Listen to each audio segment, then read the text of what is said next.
சிவகங்கை மாவட்டம் இளையாங்குடி பகுதியில் பல ஆண்டுகளாக தொடரும் குடிநீர் பிரச்சனையால் ஊரில் உள்ள இளைஞர்களுக்கு திருமணத்திற்கு பெண் கிடைப்பதே அரிதாகிவிட்டதாக மக்கள் கூறுகின்றனர். விவரங்களுடன் நிகரானுடைய செய்தியாளர் சிதம்பரம், இந்த தண்ணீர் பிரச்சனை எத்தனை வருடங்களாக நீடிக்குது? எது போன்ற சவால்களை எல்லாம் கிராம மக்கள், குறிப்பாக அங்கு இருக்கக்கூடிய இளைஞர்கள் சந்திக்கிறாங்க?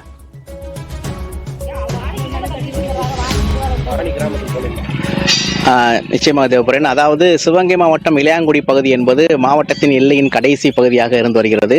குறிப்பாக இளையாங்குடி பகுதியில் 55 ஊராட்சிகளை கொண்ட இந்த பகுதியில் குடிநீர் பிரச்சனை என்பது 20 ஆண்டுகள் காலமாக மேலாக இருந்து வருகிறது. தினந்தோறும் அந்த தள்ளுவண்டியை தள்ளிக்கொண்டு ஒரு 3 கிலோமீட்டர் தண்ணி எடுத்துட்டு வரும் சூழ்நிலைக்கு இந்த மக்கள் ஆளாக்கப்பட்டனர். குறிப்பாக இந்த பகுதியில் உள்ள சிறுபாலை, வாணி, வழக்காணி போன்ற கிராமங்களில் கடுமையாக குடிநீர் பஞ்சம் என்று இருந்து வருகிறது. குறிப்பாக காவேரி கூட்டு குடிநீர் என்பது இவங்களுக்கு ஒரு 8 நாளைக்கு ஒரு முறை, 5 நாளைக்கு ஒரு முறை தான் வருவதாகவும் இந்த மக்கள் கூறுகின்றனர். பல தரப்பிடம் எம்எல்ஏ முதல் மாவட்ட ஆட்சியர் வரை மனு கொடுத்தும் எந்த ஒரு பயனும் இல்லை. தொடர்ந்து இந்த பிரச்சனை இருந்து வருகிறது ஆகவும் இந்த மக்கள் தெரிவிக்கின்றனர். குறிப்பாக இவர்களுக்கு பெண் கொடுப்பதற்கே யோசிப்பதாகவும், தண்ணி பிரச்சனையால் இளைஞர்களுக்கு பெண் கிடைப்பதில் பிரச்சனை இருப்பதாகவும் கூறுகின்றனர். குறிப்பாக பெண்களுக்கு திருமணத்திற்கு சீதனமாக அந்த தள்ளுவண்டியும் கொடுப்பதாகவும் இந்த பெண்கள் தெரிவிக்கின்றனர். இப்போ நம்மளோட பெண்கள் ஒருத்தருக்கா, அவங்க என்ன பிரச்சனை கொடுத்து இந்த பிரச்சனை எவ்வளவு நாளாக இருக்கு? இந்த பிரச்சனை எவ்வளவு நாளாக இருக்கு? 20 வருஷமா இருக்கு. என்னென்ன பிரச்சனை சந்திக்கிறீங்க? தண்ணி இல்ல, பைப்பு இல்ல. 20 வருஷமா ரொம்ப கஷ்டமா இருக்கு. இங்க இருந்து 2-3 கிலோமீட்டருக்கு தண்ணி போறோம் கருவக்காட்டுக்குள்ள. வேற என்னென்ன பிரச்சனைங்க சந்திக்கிறீங்க?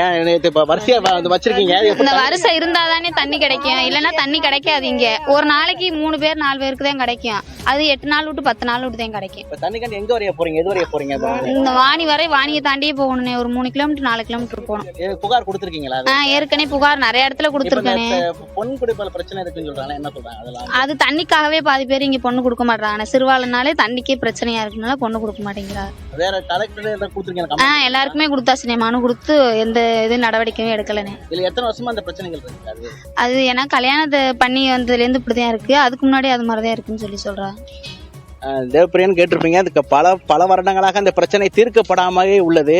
குறிப்பாக மாவட்ட ஆட்சியரும் எம்எல்ஏவும் இதுக்கான முடிவுகளை விரைவில் எடுக்க வேண்டும் என்பது இந்த கிராம மக்களின் கோரிக்கையாகவே இருக்கிறது. தேவப்பிரியன், சிவகங்கை மாவட்டம் இளையாங்குடி பகுதியில் நிலவக்கூடிய தண்ணீர் பிரச்சனை தொடர்பான கள தகவலை கொடுத்தீங்க சதீஷ். உங்களுடைய தகவலுக்கு நன்றி. தஞ்சாவூர் நகரின் மைய பகுதியில் உள்ள மாநகராட்சி குப்பை கிடங்கில் அடிக்கடி ஏற்படக்கூடிய தீ விபத்தால் பொதுமக்கள் கடும் அவதிக்கு உள்ளாக்கி வருகின்றனர். தொடர்பான விவரங்களோடு நிகரான பேசிய குருநாதன், எது போன்ற பிரச்சனை அங்கு நிலவுது?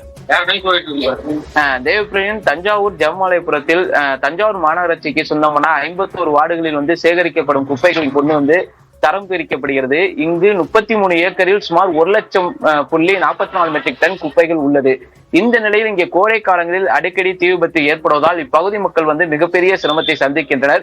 குறிப்பாக புகை மூட்டத்தால் மூச்சு திணறல், அதே போல் அருகில் உள்ள குடிசை வீடுகள் தீப்பற்றி உயிரிழப்புகள் போன்றது ஏற்படுகிறது. எனவே இந்த குப்பை கிடங்கை உடனடியாக அகற்ற வேண்டும் என தான் இப்போ பகுதி மக்கள் கோரிக்கை வைத்துள்ளனர். இந்த குப்பை கிடங்கால் பாதிக்கப்பட்ட அந்த ஏரியா சேர்ந்த ஒருத்தவங்க இருக்காங்க, அவங்களுடைய கலாம். அம்மா வணக்கம். இந்த குப்பை கிடங்கால் என்னென்ன பாதிப்பை சந்திக்கிறீங்க? கோடை காலத்துல என்ன பிரச்சனை, மழை காலத்துல என்ன பிரச்சனை? Sekkadi ஏரியாங்க, Sekkadi தருவங்க, compost road, depot area. மாசம் அந்த வருஷம் ஆனா எரிய ஆரம்பிச்சிருது. ஆடி மாசம் ஆனா எரிய ஆரம்பிச்சிருது. இதனால எங்க எரிஞ்சு எங்க வீடு எல்லாம் ரொம்ப பாதிச்சிருச்சு. தரமட்டமா எரிஞ்சிருச்சு. எங்களுக்கு இன்ன வரையும் முதலமைச்சர் எந்த இதுவும் நிவாரணம் செய்யல, எதுவுமே செய்யல. எங்களுக்கு பாதிக்கப்பட்டவங்களுக்கு பார்த்து ஏதாவது எங்களுக்கு உதவி செய்யுங்க. இந்த ஏரியால வருஷம் ஆனா வந்துருது. எங்களுக்கு வேற இடமும் இல்லை. இடம் இருந்தா கூட எங்கேயாவது போயிடுவோம். எங்களுக்கு வேற எதுவும் இல்லை. இப்ப சரி பண்ணிட்டு ஏதோ பார்த்துட்டு எரியும் போது என்ன பிரச்சனை? எரியும் போது டிப்போ எரியறப்ப எங்க வீடு குப்பை பட்டு எரிஞ்சிருச்சு எல்லாமே.